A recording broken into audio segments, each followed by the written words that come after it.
இன்றைய நற்செய்தி மார்க்கு எழுதிய தூய நற்செய்தியிலிருந்து வாசகம். ஆண்டவரே, மாட்சி உமக்கே. அதிகாரம் 6, இறை வார்த்தைகள் 34 முதல் 44 முடிய. அக்காலத்தில் இயேசு படகிலிருந்து கலிலேயா கடற்கரையில் இறங்கியபோது பெரும் திரளான மக்களை கண்டார். அவர்கள் ஆயரில்லா ஆடுகளைப் போல் இருந்ததால் அவர்கள் மீது பரிவு கொண்டு அவர்களுக்கு பலவற்றை கற்பித்தார். இதற்குள் நெடு நேரமாகிவிடவே சீடர் அவரிடம் வந்து, இவ்விடம் பாலை நிலமாயிற்றே, ஏற்கனவே நெடுநேரம் ஆகிவிட்டது.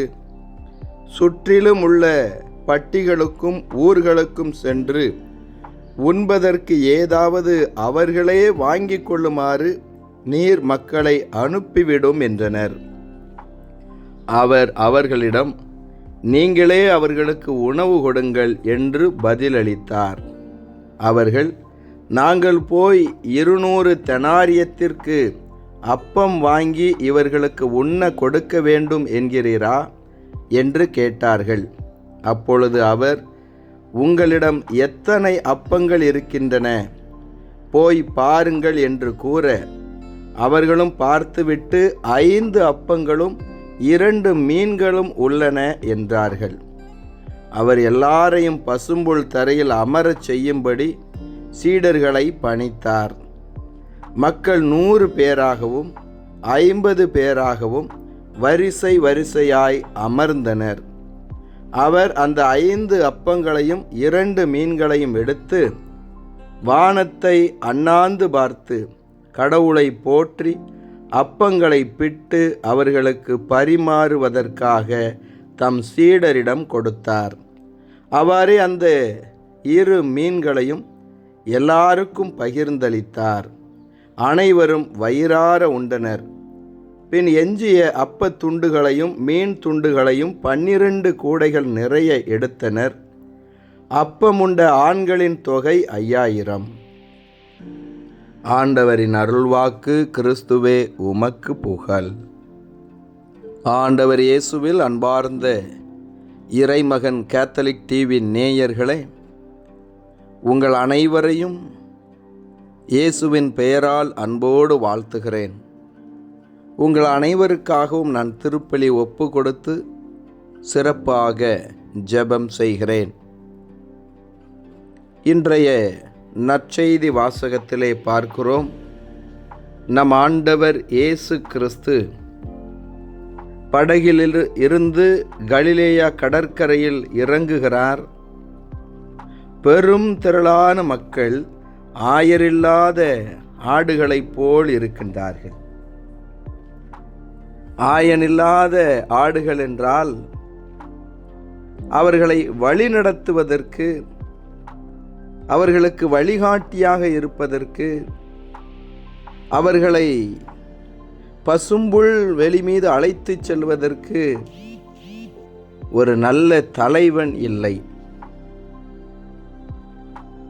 ஆண்டவர் இயேசு இந்த மக்கள் கூட்டத்தை பார்த்து பரிவு கொண்டார்.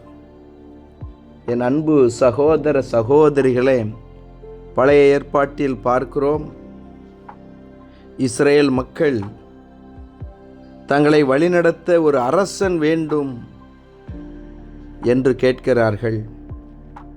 உடனே கடவுள் சவுலை அருள் பொழிவு செய்து அரசராக அவர்களுக்கு கொடுக்கிறார். மக்களை வழிநடத்துவதற்கு ஒரு தலைவர் தேவை. தொடக்கத்தில் சவுல் கடவுளுக்கு உகந்த தலைவராக இருந்து மக்களை வழிநடத்துகிறார். ஆனால் பிற்காலத்தில் அவரிடமிருந்த அந்த அதிகார மயக்கம் தவறான பாதையில் செல்லுகிற பொழுது கடவுள் சவுலை நிறுத்திவிட்டு தாவீது என்னும் புதிய அரசரை கொண்டு வருகிறார். என் அன்பு சகோதர சகோதரிகளே, அரசன் என்பவன், ஆயன் என்பவன் மந்தைக்காக வாழ வேண்டும். அந்த ஆடுகளின் மீது பரிவு கொண்டவராய் இருக்க வேண்டும். அடக்கி ஆளுவதற்கு அல்ல, அதிகாரம் செலுத்துவதற்கு அல்ல, அந்த மக்களை பயன்படுத்தி கொள்ள அல்ல, மாறாக மக்களுக்காக உயிரையே கொடுக்கும் அளவிற்கு தியாகம் நிறைந்தவனாய் இருக்க வேண்டும். அவர்தான் நல்ல ஆயனாய் இருக்க முடியும். ஆண்டவர் இயேசுடைய பிறப்பு செய்தி, அந்த நற்செய்தி முதலாவதாக இடையர்களுக்கு அறிவிக்கப்பட்டது.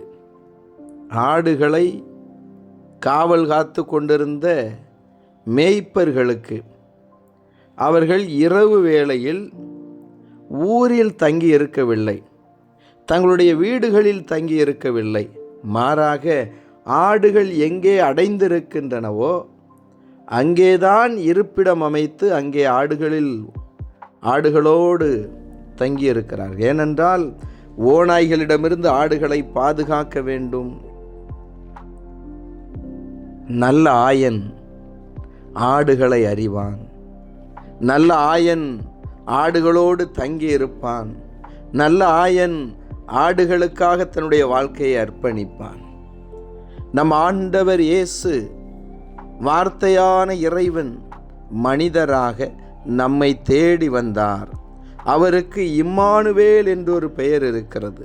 இம்மானுவேல் என்றால் கடவுள் நம்மோடு, நம்மில் ஒருவராக நம்மோடு இருந்து நம்மை வழிநடத்த, ஏன் நமக்காக சிலுவையில் உயிரை கொடுக்கவுமே அவர் வந்தார். எனவேதான் ஆண்டவர் இயேசு நல்லாயன் என்று நாம் சொல்லுகிறோம்.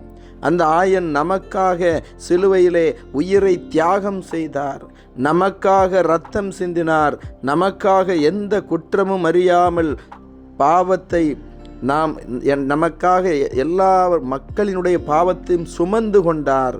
அதை சிலுவையிலே பலியாக ஒப்பு கொடுக்கிறார். என் அன்பு சகோதர சகோதரிகளே, நம் ஆண்டவர் இயேசு எப்படி தன்னை இழந்து நம் ஒவ்வொருவருக்கும் ஒரு நல்லாயனாக முன் உதாரணமாக இருக்கிறாரோ, அதே போல நாம் ஒவ்வொருவரும் நல்லாயனாய் இருக்க அழைக்கப்படுகிறோம். இதோ பசியோடு இருந்த மக்கள் நல்ல ஒரு தலைமை இல்லாமல் அலைக்கழிக்கப்பட்ட பொழுது அவர்கள் மீது பரிவு கொண்டாரே, அவர்களுக்கு உணவு கொடுத்தாரே, அவர்களுக்கு பல காரியங்களை குறித்து போதித்தாரே, அதே போல இன்று நாம் இருக்க வேண்டும். இன்று நம்மோடு இருப்பவர்களுக்கு நாம் நல்லதை கற்றுக் கொடுத்து ஒரு நல்ல தலைவராயிருந்து அந்த மக்களை சரியான பாதையிலே வழிநடத்த வேண்டும். அதற்காக நம்மையே நாம் இழக்க துணிந்தவராய் இருக்க வேண்டும்.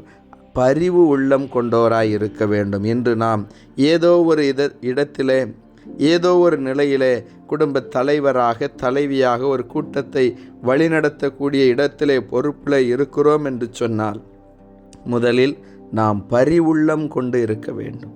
இன்று எத்தனையோ பிள்ளைகள் பசியோடு இருக்கிறார்கள். முதலில் அவர்கள் பசி போக்கும் நல்ல தலைவராய் நாம் இருக்க வேண்டும். எப்படி ஒரு தாயானவள் தன்னுடைய குழந்தையின் அழுகுரலை கேட்டு பசியை அமர்த்துகிறாளோ, அதே போல பசி போக்கக்கூடியவர்கள்தான் முதலில் நல்ல தலைவர்கள். என் அன்பு சகோதர சகோதரிகளை, ஆண்டவர் இயேசு சிறுவன் ஒருவன் கொண்டிருந்த ஒரு சிறு அப்பத்தையும் மீனையும் கொண்டு எல்லோருக்கும் உணவு கொடுத்தாரே, பகிர்ந்து கொடுத்தாரே, பகிரும்படியாய் ஒரு அற்புதத்தை செய்தாரே. நாமும் நம்மிடம் இருப்பதை பகிர்ந்து கொள்ள முயற்சி செய்வோம். 3 மாதம் 6 மாதம் என்று கூட பல பொருட்களை நாம் பயன்படுத்தாமல் வைத்திருக்கிறோம். நமக்கு தேவைப்படாமல் இருக்கின்றன. பகிர்ந்து கொடுங்கள். தேவையில் உள்ளவர்களுக்கு பகிர்ந்து கொடுங்கள். இறைவன் கொடுக்கும் உங்களுக்கு இன்னும் அதிக ஆசீர்வாதத்தை கொடுப்பார். இயேசுவுக்கே புகழ். மரியே வாழ்க. மன்றாடுவோமாக. பரிவுள்ள எங்கள் ஆண்டவரே இயேசுவே, உம்மை போற்றுகிறோம், உம்மை புகழுகிறோம், உமக்கு நன்றி செலுத்துகிறோம். இந்த புதிய நாளை கொடுத்ததற்காக நன்றி ஆண்டவரே. இன்றும் நீரே எங்களுக்கு உதவி செய்ய விரைந்து வாரும். எங்களோடு தங்கும், எங்களை ஆசீர்வதியும். இந்த நாள் ஆசீர்வாதத்தினாலாய் இருக்கட்டும் ஆண்டவரே. இன்று தங்களுடைய திருமண நாளை, பிறந்த நாளை கொண்டாடக்கூடிய பிள்ளைகளையும், இன்னுமாக எங்களிடத்திலே ஜெப உதவி வேண்டியிருக்கக்கூடிய பிள்ளைகளையும் உம்முடைய கரத்திலே ஒப்பு கொடுக்கிறேன். நீரே இவர்களை ஆசீர்வதிப்பீராக. ஆண்டவரே இயேசுவே, நீர் எப்படி மக்கள் மீது பரிவு கொண்டு அந்த மக்களுக்காக உமையே இழக்க துணிந்தீரோ, அதே போல நாங்கள் தியாக அன்பு கொண்டவர்களாக, பரிவு உள்ளம் கொண்டவர்களாக, இரக்கம் மிகுந்தவர்களாக இருக்க இந்த நாளிலே ஆசீர்வதியும். ஒரு சில வேளைகளில் தலைக்கணத்தோடு இருந்திருக்கிறோம், பிறரை அடைக்கையாள நினைத்திருக்கிறோம், நல்லாயனாக இருக்க தவறி இருக்கிறோம். இயேசுவே எங்களை மன்னிப்பீராக. இனி வரும் நாட்களிலே நீரே எங்களை பயன்படுத்தும். உம்மை போல நாங்கள் அன்பு நிறைந்தவர்களாய் இருக்க எங்களை ஆசீர்வதி. இதோ நோயாளர்களுக்காக ஜெபிக்கிறோம் ஆண்டவரே. நீரே அவர்களை தொட்டு குணப்படுத்துவீராக. கடன் பிரச்சனைகளிலிருந்து நம்முடைய பிள்ளைகளுக்கு விடுதலை தாரும். எங்கள் தொழிலை, எங்கள் உழைப்பை ஆசீர்வதிப்பீராக. இதோ குடும்பங்களில் உம்முடைய அன்பும் அமைதியும் மகிழ்ச்சியும் நிலைத்திருக்கட்டும். ஆண்டவரே, நல்ல முடிவுகள் எடுக்கும்படியான ஞானத்தை தாரும். எங்களுடைய முயற்சிகளை நீர் ஆசீர்வதிப்பீராக. இதோ தேர்வு எழுதி கொண்டிருக்கக்கூடிய பிள்ளைகள், இதோ வாழ்க்கையில் தேர்வில் வெற்றி பெற விரும்பக்கூடிய பிள்ளைகளுக்கு வெற்றியை கொடுப்பீராக. வெளிநாடு செல்ல வீசா கிடைத்திட ஆண்டவரே உம்மிடத்தில் நம்பிக்கையோடு ஜெபிக்கிறோம். இதோ திருமணத்திற்காகவும் குழந்தை செல்வத்திற்காகவும் வேலை வாய்ப்பிற்காகவும் ஜெபிக்கக்கூடிய பிள்ளைகளையெல்லாம் இன்றைய நீர் ஆசீர்வதியும். எங்கள் மத்தியிலே வாழ்ந்து மரித்தவர்களையெல்லாம் நினைத்து பார்க்கிறோம். உத்தரிக்க நிலையிலே இருக்கக்கூடிய ஆன்மாக்கள், மாசில்லாத குழந்தைகள், யாரும் நினையாத ஆன்மாக்களையெல்லாம் ஒப்பு கொடுக்கிறேன். ஆண்டவரே, நீர் மன்னித்து இந்த ஆன்மாக்களை உம்முடைய விண்ணக பேரின்ப வீட்டிலே ஏற்றுக்கொள்வீராக. இந்த நாள் வெற்றியின் மகிழ்ச்சியின் ஆசீர்வாதத்தினாலாய் அமைய வேண்டும். எங்களுடைய பயணங்களில் நீர்தாமே கூட இருந்து எங்களை பாதுகாக்க வேண்டும். இன்று நாங்கள் சந்திப்பவர்களிடத்தில் உம்முடைய அன்பை, உம்முடைய மகிழ்ச்சியை நாங்கள் பகிர்ந்து கொள்ளும்படியாக நீரே எங்களோடு இருந்து பேசும். நீரே எங்களை ஆசீர்வதியும். இயேசுவே ஆண்டவரே, இதோ நம்பிக்கையோடு இந்த ஜெப வேளையில் இணைந்து ஜெபித்து கொண்டிருக்கக்கூடிய ஒவ்வொருடைய உள்ளத்தின் விருப்பங்களை உம்முடைய திருவுளத்தின்படி நிறைவேற்றி கொடுப்பீராக. நீரே நல்லாயன், நீரே பரிவுள்ளம் கொண்டவர். உம்மை போல நாங்கள் இருக்க எங்களை ஆசீர்வதித்து